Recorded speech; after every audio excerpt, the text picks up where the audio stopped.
Hey, this is Dr. Bill.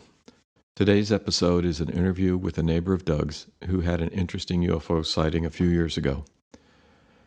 The sound quality of the interview isn't the best, but I guarantee that if you stick it out, you'll find it's worth your time. Thanks, and enjoy the show. 10, 9, ignition sequence starts. 6, 5, 4, 3, 2, 1, 0. Liftoff. Liftoff. 32 minutes past the hour. Liftoff on Apollo 11. Welcome to the Alien Probe Podcast. I'm Doug. And I'm Bill. Again today. And Bill. Dr. Bill. Dr. Bill. How's it going, Bill? Good. How you doing? Good. What do we have? This week we've got JC, not Jesus Christ, Bill. Okay, don't get excited. JC from the Sacramento area he had reported a sighting. There was another sighting on our neighborhood site that's online, and when I saw that, I posted our podcast on the site and invited anyone who's had any other sightings to that wants to discuss them with us. And he contacted me and said he'd love to come on the show and talk about the site. And I asked him if he'd reported it to MUFON, and he said not yet. You know, he also has another National UFO Reporting Center. Have you heard? That's something that he said he might be reporting on. So I'm not sure. Have you heard of them, Bill? Yeah, I think so. I mean, I've seen a bunch of different stuff. Cool. So we'll roll right into it. I mean, you can, come and discuss whatever. He drew a picture, and it's weird. I mean, I got to tell you, it's he calls it sinister. And as he drew I said, how are you drawing? We didn't go through the whole. You provided me with the whole questionnaire. That's where'd you pull that questionnaire? It's very. Is that from the? That is from the original Project Blue Book. That's a Project Blue Book reporting form. But JC is so articulate in his description of the event that I didn't need to go right down the line with everything. So without further interruption, let's go ahead and bring in JC. Well, let's go. Let's do it. Ready? All right, here we go.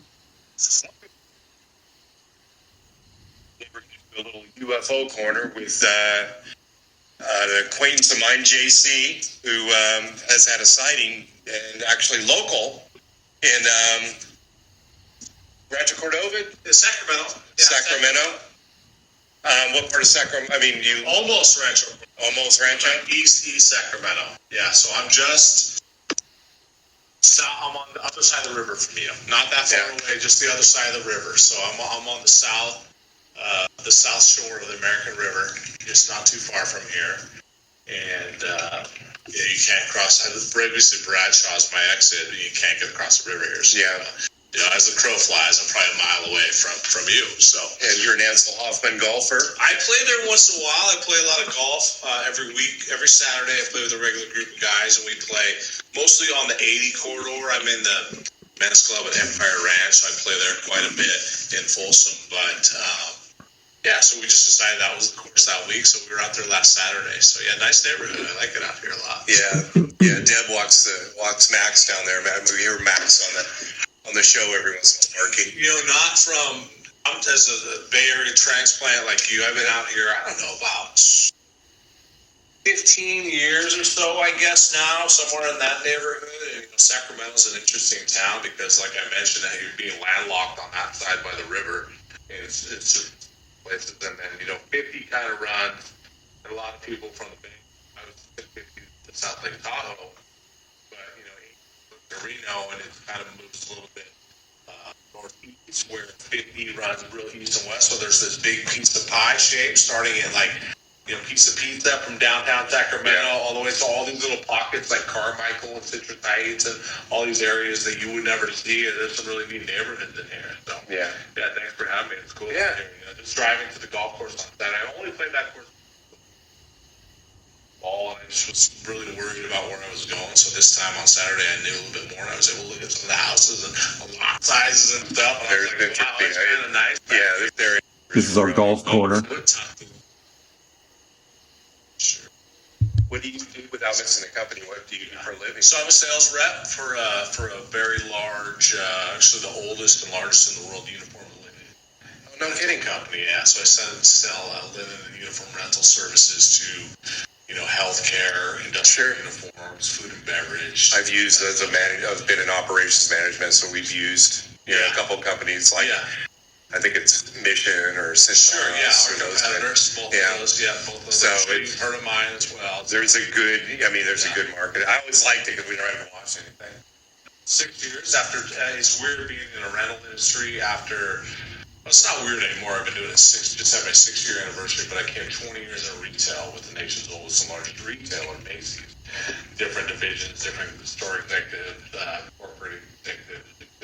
Wow. From a retail to a rental, it's kind of, it took me a little while to wrap my head around it, but It's weird. I actually like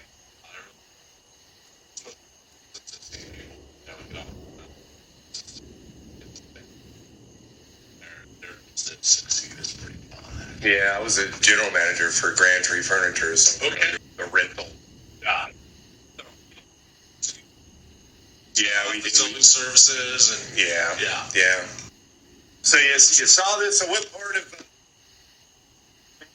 no, I can tell you everything. I mean, I remember The siding we're here because Hey, can you pause it for a second? As well. All right. Yeah, let's keep going. I'm the sound is marginal, but let's keep going. Okay. So it was October 17th of 2021. So, yeah, I don't know where you were that day, but if you were here, you remember that October 17th was more than just the anniversary of the Loma Prieta earthquake in the Bay Area, which you probably lived through as well, coming out of that part of the world in 1989, right? Which, I was up here then. But were you up here by then? I was still in the Bay. I was really disappointed that the earthquake interrupted the World Series games. I'm a big A's fan, but, once I saw the devastation, it made sense. We're all kind of struck by that. But October 17th of 21 was a serious weather event in Northern California, and specifically in Sacramento. It was really windy that day. Remember, it was, I don't remember. I don't remember It was a the day, Sunday. It was severe winds, like 80-mile winds. There was a storm coming in from the southwest, moving northeast, and it dropped a little bit of rain later that night, but it was really, really windy. I remember like a truck blew over on one of the bridges in the bay. It was one of those days where everybody was staying inside because it was extremely, extremely windy. And so what happened specifically is my woman, my lady worked in retail still. That's where I met her, and she worked weekends. So she was off that day. So we just spent a lazy Sunday at home. A lazy Sunday at home after I watched the 49er game. Other football, I play fantasy kind of stuff, but do you play fantasy? I do, yeah. I've been in a couple of years. No, Yahoo stuff. I've been in one league for like 12 years. Oh, good. And with a bunch of guys, and then I do another league with one of my brother-in-laws. But actually, both my brothers-in-laws are in that league. Actually, no, 2 of the 3 are in that league, but that's a whole different topic. But it was 5:43 p.m. and my lady and I were just sitting on the couch watching some lazy TV. And I can't remember if time change had happened or what had happened, but the power went out, which wasn't surprising because it was so flipping windy outside, right? It was like crazy. But so where I live really close to the franchise tax board, right there on 4, right? So it usually comes right back on. And I've always theorized that it's because, are we good? We're good. I've always sort of theorized. I have it recorded on the phone before want to make sure it just doesn't. I've always sort of theorized that because when the power goes off in my neighborhood, and I've been there 8 years now, that it's because it comes right back on.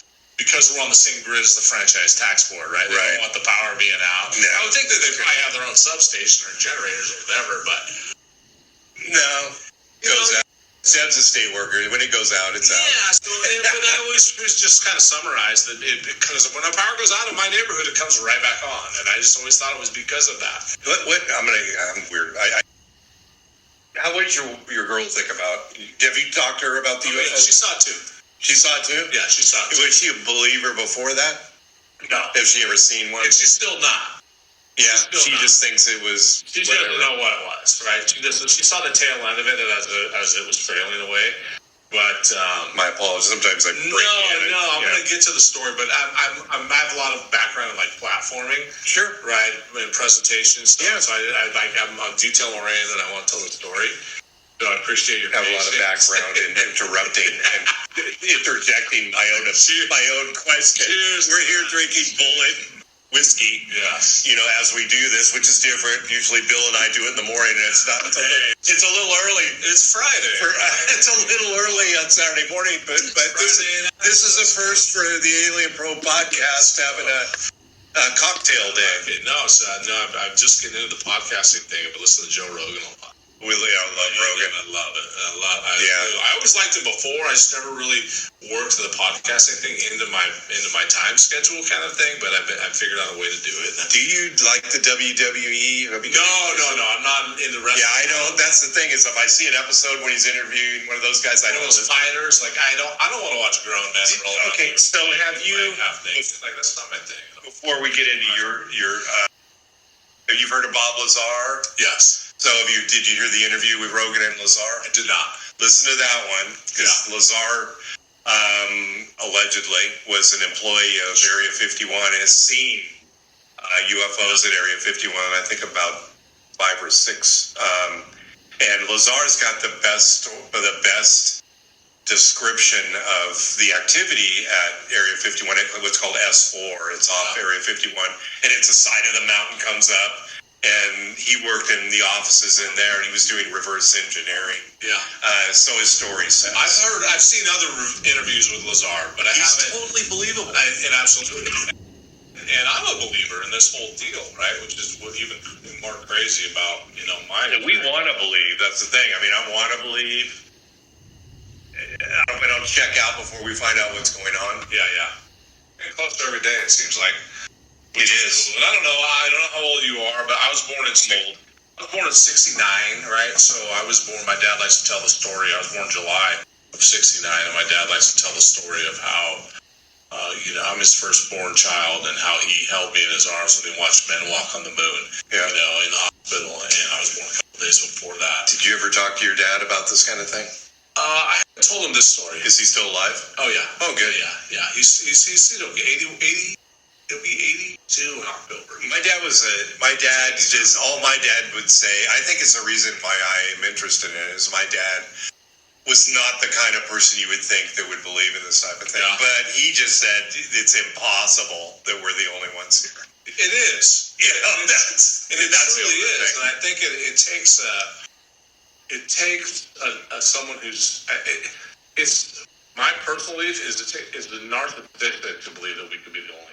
Right? It's gallium-minded, it's narcissistic. The universe, we don't even know it. Like, people talk about the universe, how big it is, and it's incomprehensible. When they talk about it expanding, it's like they don't even really know like what it is or how big it is, and it's just you can't the human brain really can't fathom how expansive it is. Right? Yeah, we're just like this new James Webb telescope, I think, is going to be really cool, and it shows a lot of things. It's good, and you would think that a telescope would tell us something about this subject, but I really don't think that it's going to show us universe upon universe, or solar system upon solar system.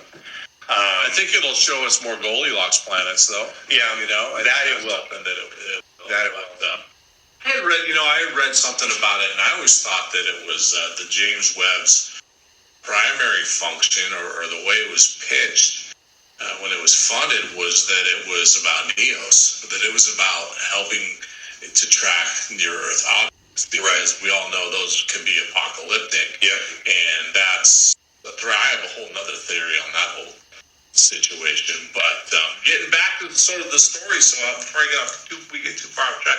So October 17th, 5:43 p.m., lazy Sunday, me and my lady sit on the couch, power goes out, and we sit about 5, 6, 7, 8 minutes, and it doesn't come back on. We're like, okay, well, I guess it's not coming back on. And it wasn't unusual for it to be out because it was so windy, right? You can understand something probably happened somewhere, and we're, without power. So my lady's like, okay, I was going to make BLT sandwiches for dinner, and I could do that on our gas stove without electricity. And I was like, okay, well, and then I always feed my dog, Cooper, at 6 p.m. So I'm like, Cooper the dog. What kind of dog is he? He's a miniature pincher.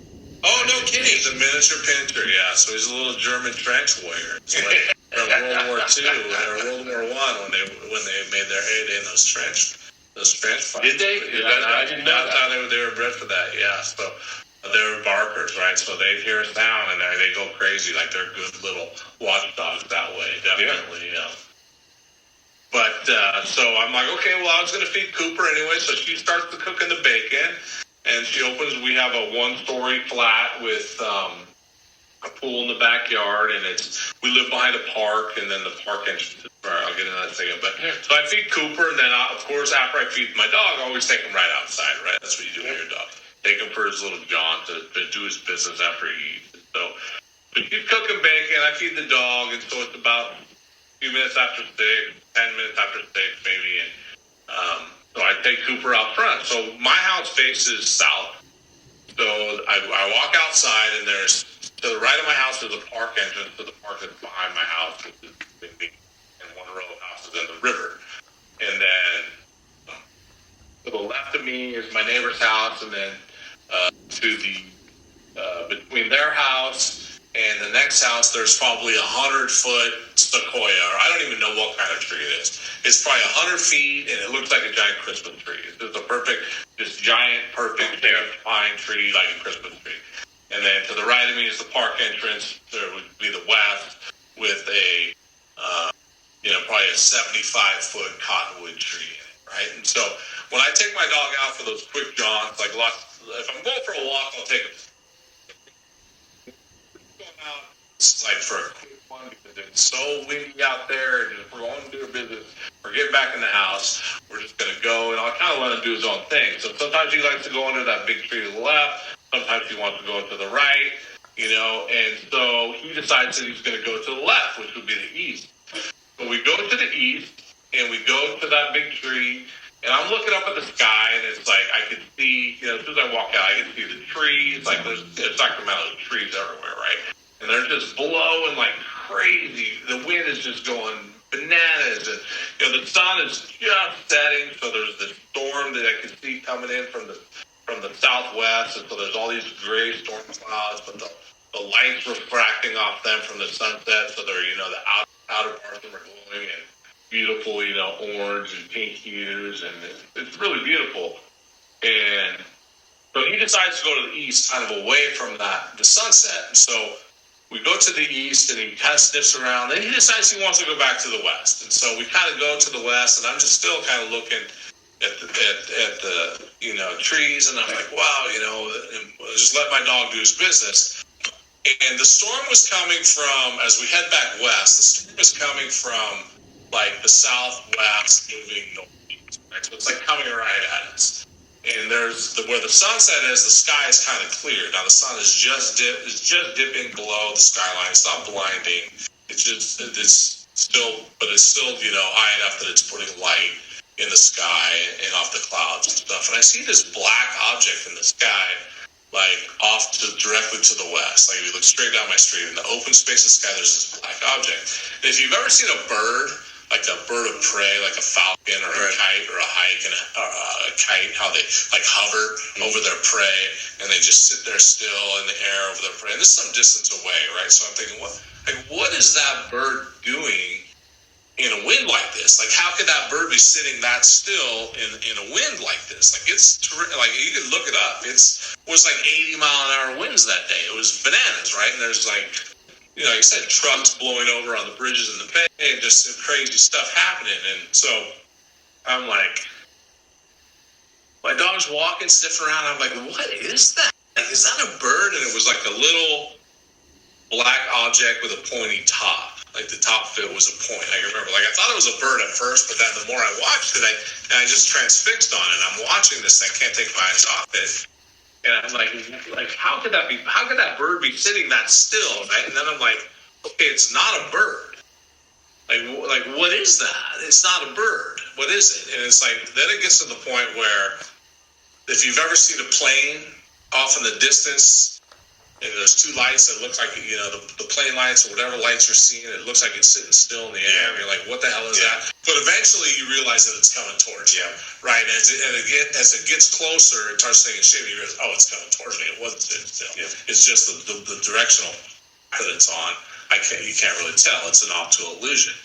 And so that's kind of what's happening with this thing. And so then I realized that it's not sitting still, that it's getting bigger, it's taking a different shape, and it's coming towards me. Did it change shape as it's coming towards you? It did. Not in like a metamorphosis kind of way, but just as it got closer to me, it was more discernible. It was more defining. It was more defined as I could see the shape of what it was. And so it's coming to me, and it's not coming directly at me, it's going a little bit to the north of me, so it's a little bit on the northwest trajectory. And then it was like a square with like a triangle on the top of it. So it was just like a block with like a triangle on the top of it. So it was like almost like a kid would draw like the shape of a house. Right. They were drawing it like or something like that. And it was black. And then as it gets closer and closer, I'm like, what the hell is that thing, right?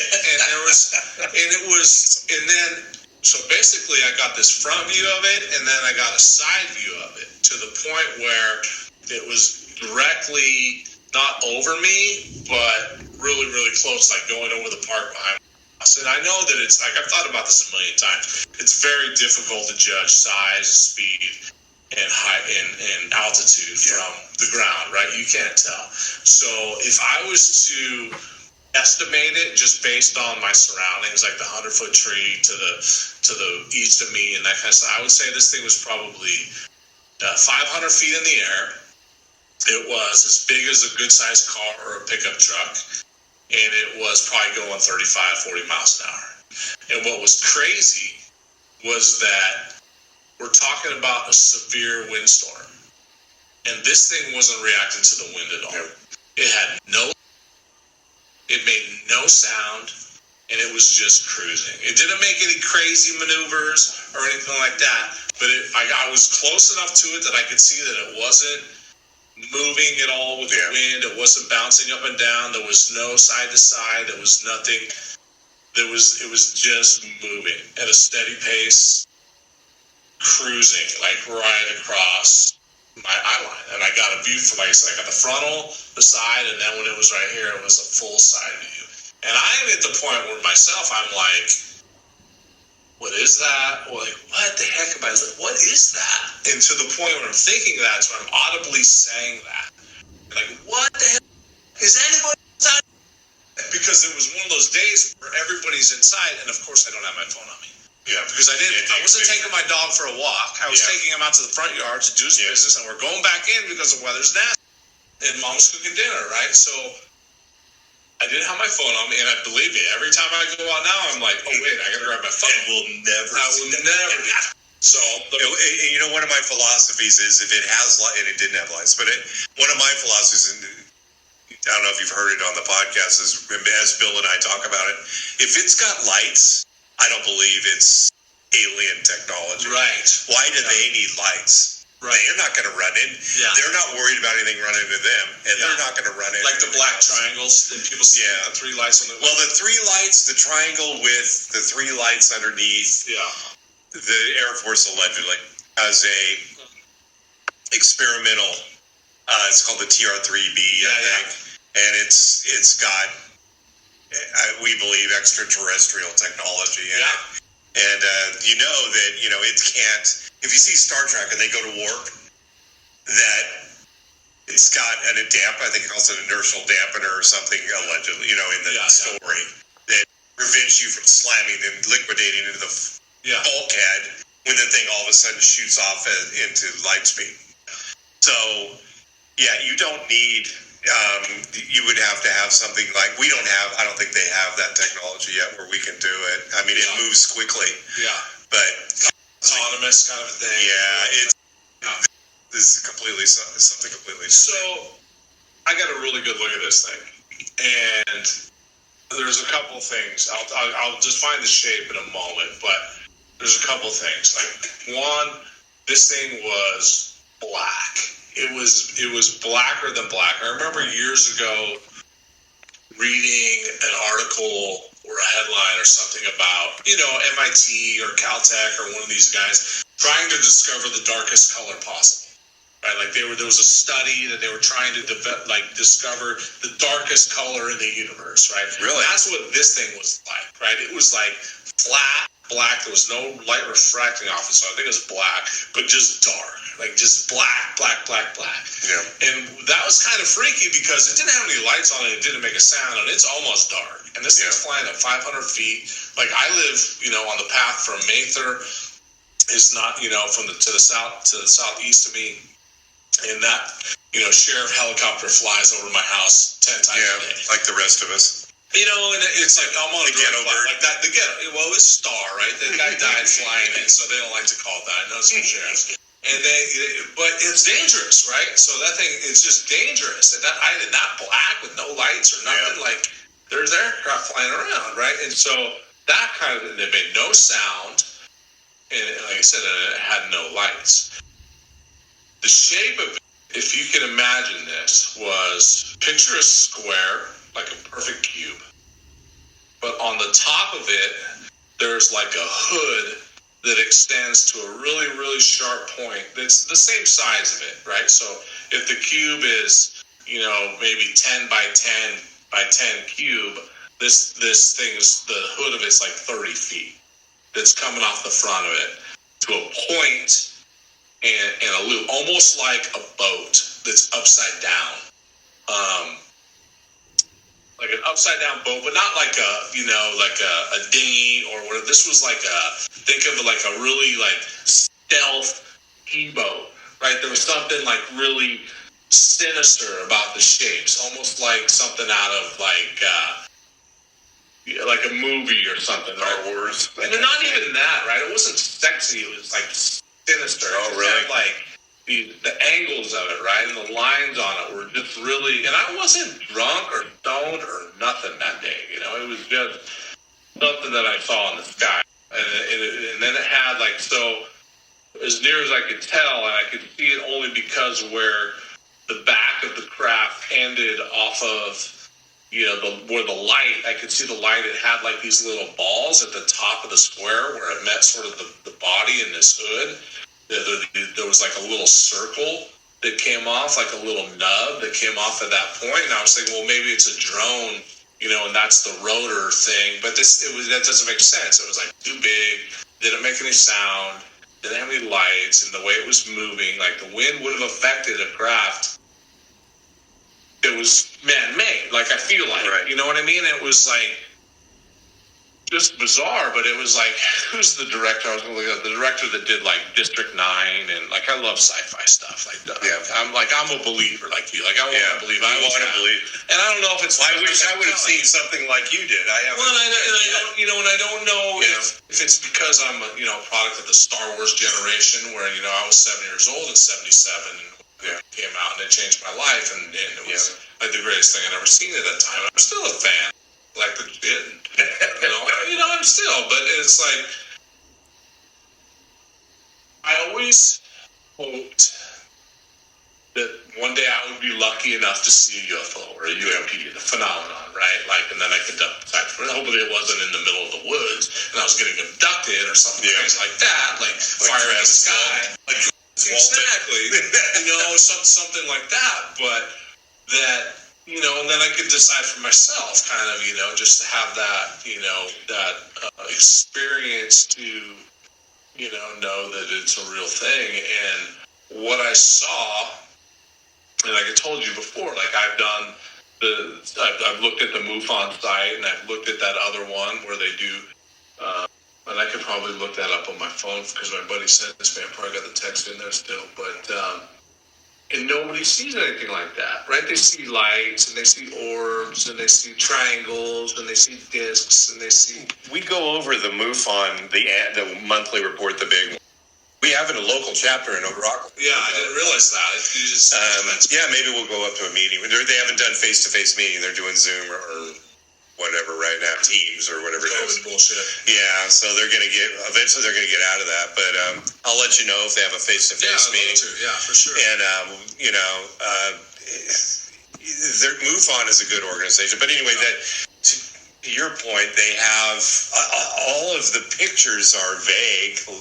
And Bill and I talk about this all the time about how you take pictures. When they had the air show last time here, not too long ago, we were as an experiment because they turn right here. Probably you've seen me too, right over my house. So we're filming while we're putting it on our camera phone to see how and it really you can see that it's a jet and things, and they're probably 1,000 feet, probably I don't know. But MUFON, it says we're sightings within 100 feet. There they show the distance between saying how many and where they are, and there's 100 feet, but we can't get a picture in 100 feet of a good defined UFO picture under 100 feet. It's never good. Yeah. It's never defined like you're talking about. Like I said, and I should have my camera. It's like I should have my phone, and if I did have my phone, I would have been able to take a perfect picture. This thing wasn't moving at 1,000 miles an hour. It wasn't bouncing around the sky. It was just cruising. And it was like I said, so it was, it didn't make a sound. It had no lights. It was blacker than black. I've never seen a craft like that. And I did a lot of research online. I'm like, okay, military drones. Because I know, I've seen things in the sky, too. Like, I remember one time being at the entrance to the park, and all of a sudden, standing there talking to a friend, and it was like dusk, getting dark, and just had my dog. He had his dog, and our dog was sniffing around doing it. We were talking, and I hear this, it's getting louder and louder. I'm like, what the hell is that noise? And I look up in the sky, and I'm like, what is that noise? And all of a sudden, a black quadcopter drone goes, down the river. Big one. Yeah. Oh, really? Like somebody's hobby. Yeah, like a government. Really? Oh yeah, like a big, like you could ride it, but not like somebody and is doing some surveys of the river area. This thing was like it was going somewhere, right? Like this thing was, it was on a mission going somewhere. I lived in Folsom for quite a while when I first moved to Sacramento, and I remember CBS out there in the east part of town, and I was walking and I saw something, because I always look at the sky. Like I said, you're not going to see anything if you don't look at the sky. And I saw this weird silver object flying in the sky. I'm like, so the guy's walking, he's like, what are you looking at? I'm like, look, what is that right there? It was way high, right? You couldn't tell what it was. It was super high in the sky. Silver object. I don't know, there's something right there. He's like, oh, yeah, that's weird. I'm like, yeah, it's weird. So we walk back in the store. I go and, get whatever I had to get into CVS. And I come out and I'm walking in my car, and all of a sudden, here come two fighter jets in formation flying to the same area. Yeah. And they weren't those Black Knight trainers that they fly out of Maine, those T-38. Yeah. These were two gray F-16s probably scrambled out of, either Beale or wherever they've got. Oh, the same time you saw the drone? Well, the drone came back out, and then this wasn't the drone, this was the silver object I saw. Yeah. And they're flying in formation, to this target area where that thing was. And I'm like, well, that might have been a UFO, because there's two F-16s that obviously got scrambled for it, right? It's like, so, I've seen some things. One time I saw, I just walked out my driveway at night. I always look for satellites when I was a kid, we learned to do that when we were kids, but you stare at the stars long enough, you're eventually going to see one that's moving, and it's a satellite. And so one day I'm out, and I always look at the sky, with my dog, my older dog, not this one, Casey dog. Walk out, I'm looking at the sky in front of my house, and all of a sudden I see, there's a satellite. Which is like a dim star moving across the sky, and then all of a sudden I realized that not only is there a satellite, but there's one right next to it. So there's two lights moving in tandem across the sky at, spatial altitude, which God only knows how far apart they were at the same speed. I'm like, that's either two satellites moving in tandem at great distance, or that's one gigantic craft that is, moving through the sky at a really high altitude. I couldn't tell. Those are things that are like sort of left to the imagination. This thing that I saw was like a giant upside down boat, like flying through, stealth boat, black as black can be, with no lights, not affected by 80-mile-an-hour winds, and that was just, it's just left me with this sort of resonating thought about it. What the hell is that? Yeah. I mean, we want to believe that there's extraterrestrials in there, but I mean, there's a part of us are thinking that these things have been around for thousands of years, and they're actually just drones that have been here for thousands of years. That's what I was going to say. Is that what it kind of reminded me of? And I don't know if you're familiar, it was the Black Knight satellite. Mm-hmm. Have you read? If you know about that, right? And they say that's one of what you're talking about. Yeah. That's a drone that's been here for millennia. I've forgotten about that. Yeah. You can see it just sitting there in orbit. It does. Yeah. It sort of has that sort of sinister shape, right? Like it kind of was like that. It's space. They say it's space junk. I think is what they say. Exactly. Whatever it is. Very well may be, but it has that sort of obscure shape to it that it could be a craft. Like it kind of looks like a craft, and that's how this was. It had like the back end bottom of it was like a cube, with a little at the top of the cube with this little round nodule coming off of it.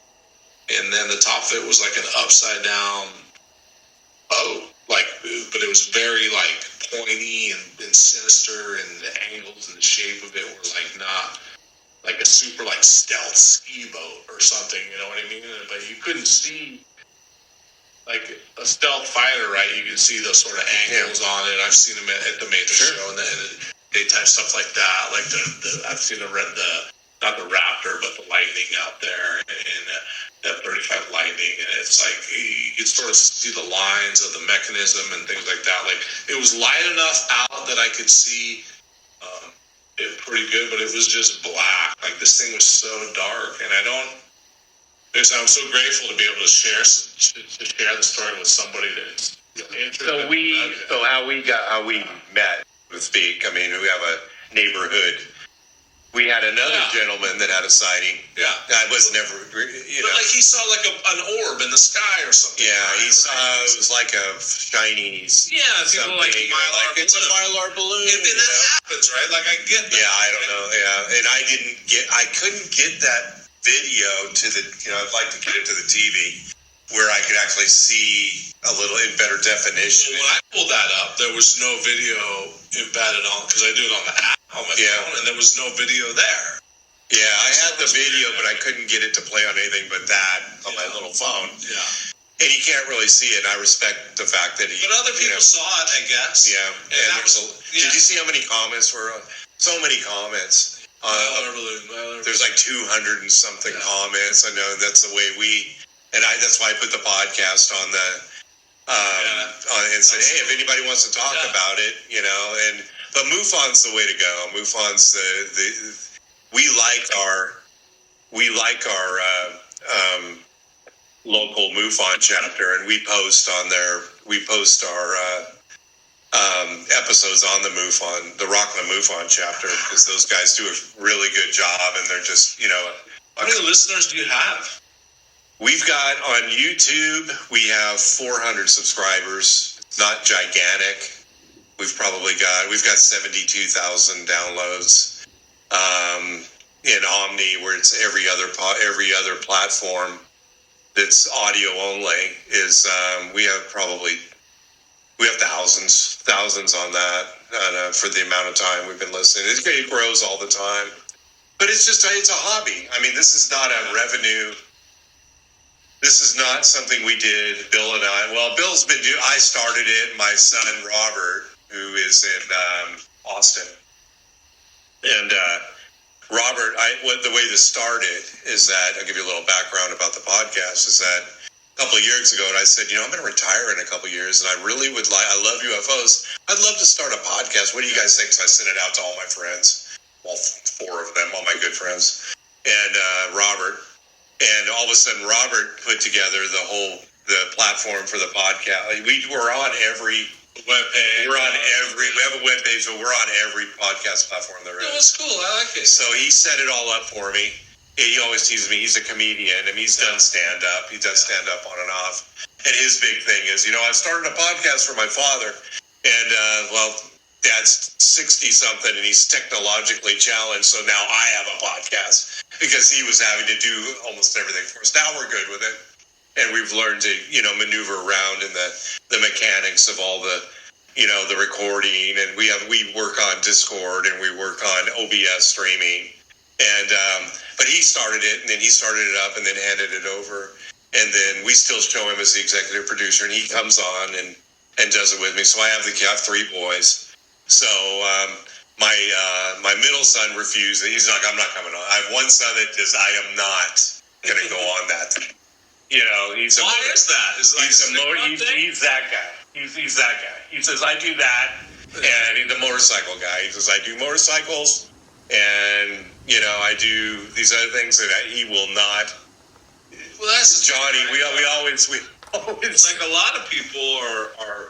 They're set and they do what they do recreationally, professionally, all those things until they see that one thing.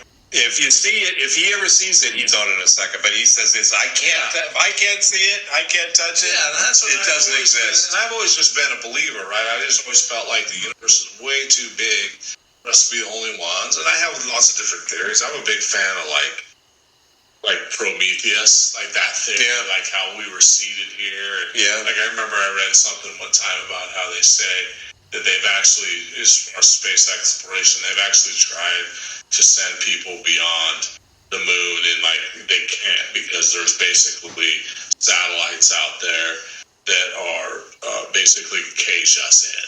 Like we can only go. Have you heard of flat Earth theory? The flat Earth theory? Yeah, I mean, I've heard of it, but... You listen to our episode with Shelley Lewis. Shelley Lewis is a flat earther. Oh. And she came on. Yeah. We had Shelley on. And Shelley, she went to West Point. I mean, she's no slouch. She's educated, and she's awesome. Shelley, hope you're listening. Giving you kudos. And, while we don't necessarily subscribe, because we brought her on, and we thought, I met her through a third party, and I contacted her, and I thought, I don't know if she's going to come on. She goes, oh, yeah, I'd love to come on your show.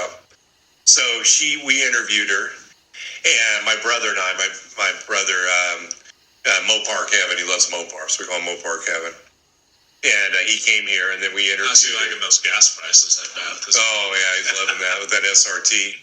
And so we interviewed her, and Debbie was out there, and she said, I thought this girl was going to be some weirdo. And she is so well-spoken and so down with this flat Earth theory. It's crazy. Really, like super intelligent? It's amazing.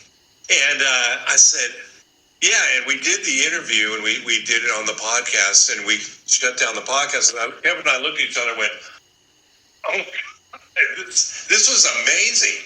And it had that podcast that'll really. I'll have to go back to that kind of stuff. Yeah, check that one. I always tell people who are not sure. I got people at work listen to it, and they said, I go, if you have to listen, if you don't want to.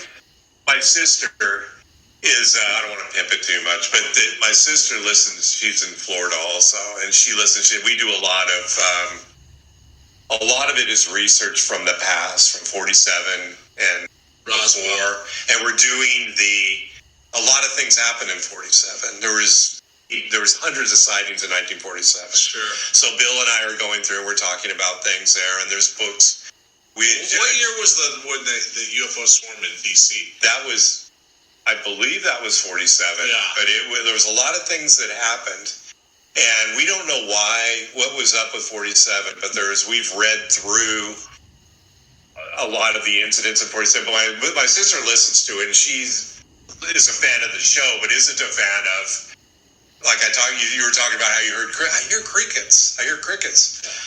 My hearing's terrible, so I don't hear them. But I said, well, that's my sister saying that the format's too dry, and she hears crickets because he listens to it too. That's Dr. Bill's backyard. That's Bill's backyard in Gainesville, maybe.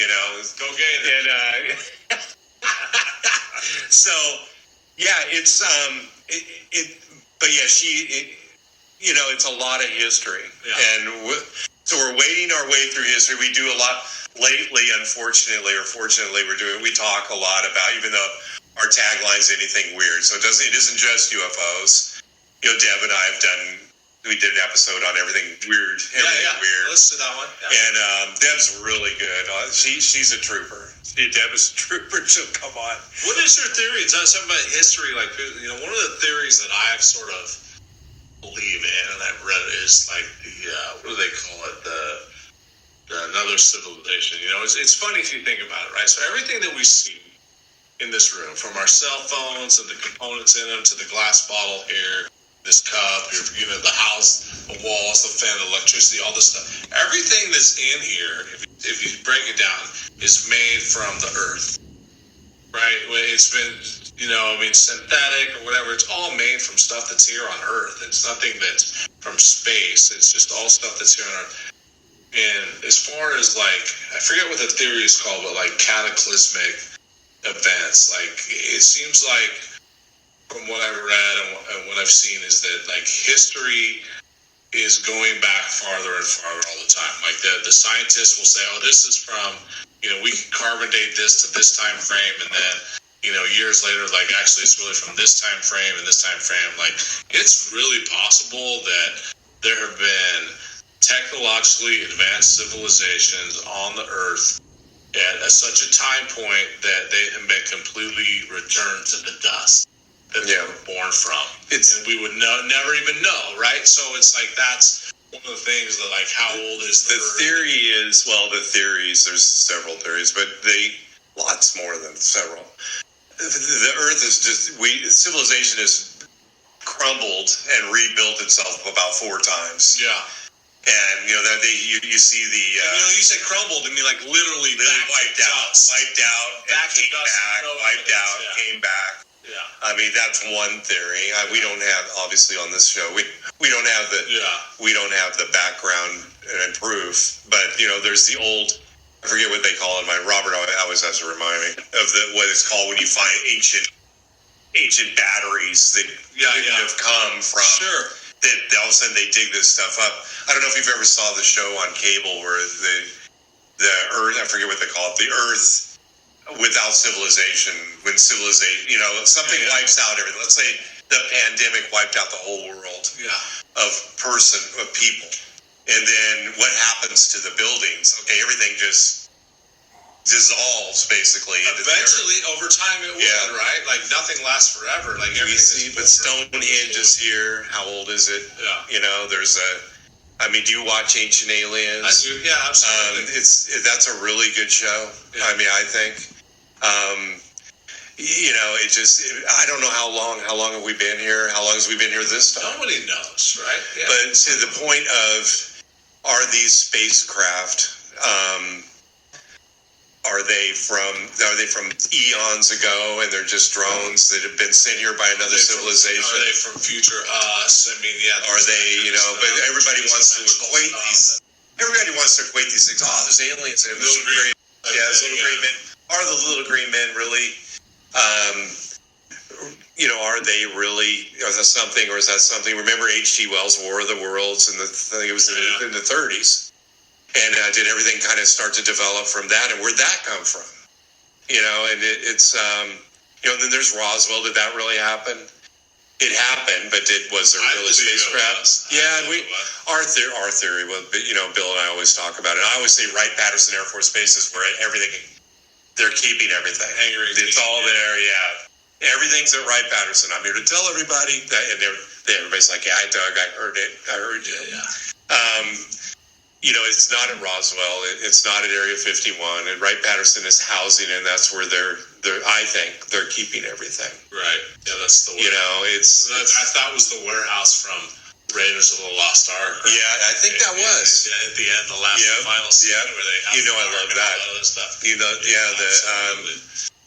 so absolutely. You know, I don't. You know, who knows what's really. It seems like we are getting closer to it every day, though. You know, it's like Elizondo said about the. Oh, well, Elizondo, They released those 3 videos: the gimbal, the Tic Tac, and the whatever they called it. And he said there's like So you realize that was from 2014. Yeah, there's like, that isn't what do even. you say? There's like 2 dozen more that are like even better than that. They come, and that's the other thing, is are they coming from under the ocean? Bill's theory, Bill and I disagree a little bit. He thinks that I like the under ocean theory. yeah, he thinks it's an ocean thing. I think they come. I'm a hollow earther. I think they're coming from inside, like Antarctic. I like both those theories. You know, I don't know, but I have a favorite. You know, Yeah, I think that both of those theories are probably connected in a way. You know, there's so I don't know. So you know, that's basically what we got, and I appreciate you coming on the show and sharing your thoughts. For sure. It's cool. And It's good to meet you. it's nice meeting you, and I think we'll wrap it up, and I appreciate it. All right, let's keep in touch. We will. And there you have it. What do you think? Actually, it was a really good interview. I know that did turn out pretty good. Yeah, This very guy good. is really well spoken. Yeah, no, He's really good. He wants to. He's got to. He knows someone who's been visited, and I said, "You then bring."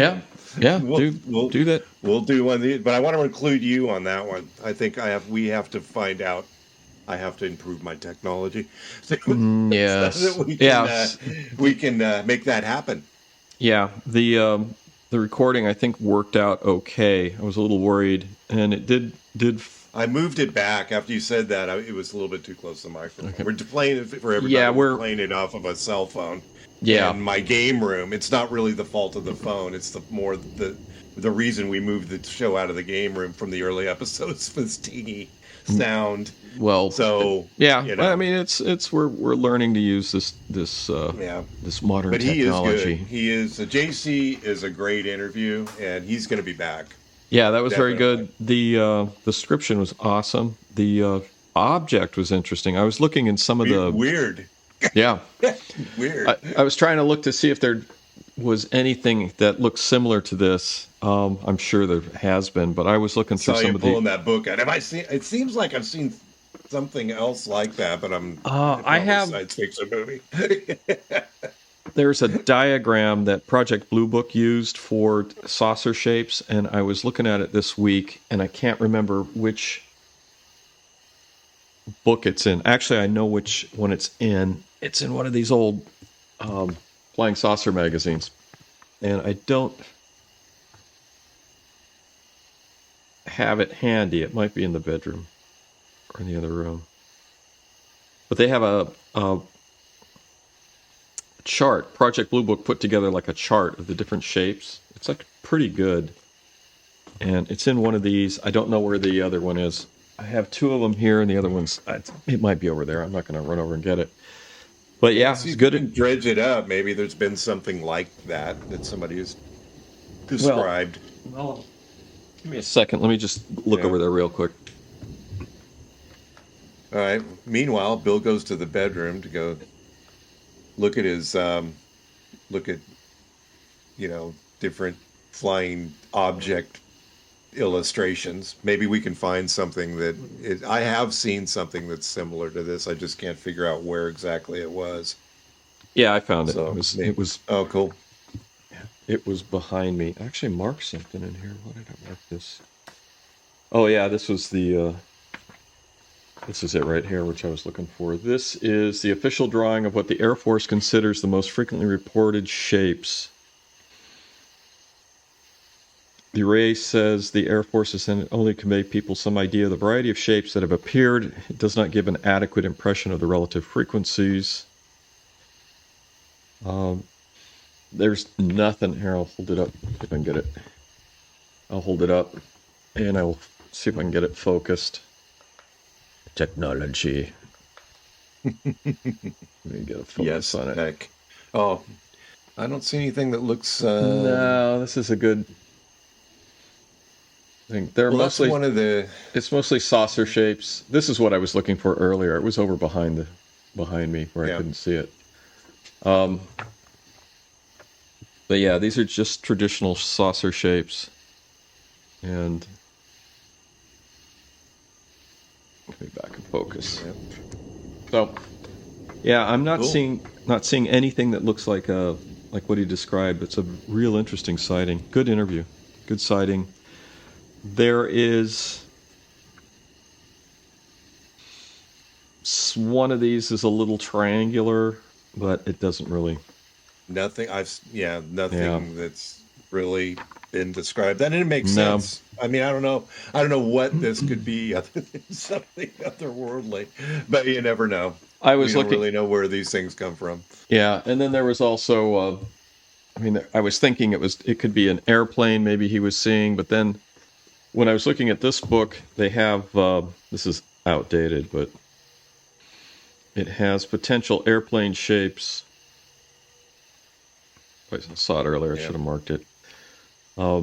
Configurations which people might confuse with a UFO, and none of the airplane shapes, even though these are older airplanes, they still have the same configuration. None of the airplane shapes would fit that triangular or the cube with a inverted triangle boat type thing on the top. Let me see if I can see it. Well, because it came so close, relatively close to him. Yeah, it's a fascinating sighting. And one of the things there was a lot of reporting about early UFOs was that they would show, would disrupt power supplies. Yeah. And it being windy, of course, the power was probably the wind. But that's also a coincidental, an interesting coincidence to have a sighting during an outage. Makes you want to go out during a storm, kind of. If you, it's a good time to. maybe they're covering up for something, and maybe it's just something that. Yeah, here it is, and I'll change that. So they had airplane shapes. And you're not gonna see it. And then if I was smart, I would just I could load these in, but I'm not gonna. So they just did some airplane shapes, and you can see that they. Nothing really fits what he was describing, even with the odd angles. And these are. Plus, it was just kind of cruising along, not going very fast. I mean, it feels like a traditional aircraft would have a hard time maintaining. Especially during a storm. Yeah, that was a fascinating sighting. Fascinating.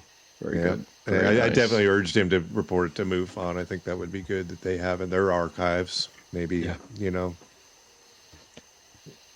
So, very good. I'm nice job. I will look forward to listening to it again. Awesome. I did have one comment. I know you don't like lights, and we didn't. No, I don't like lights.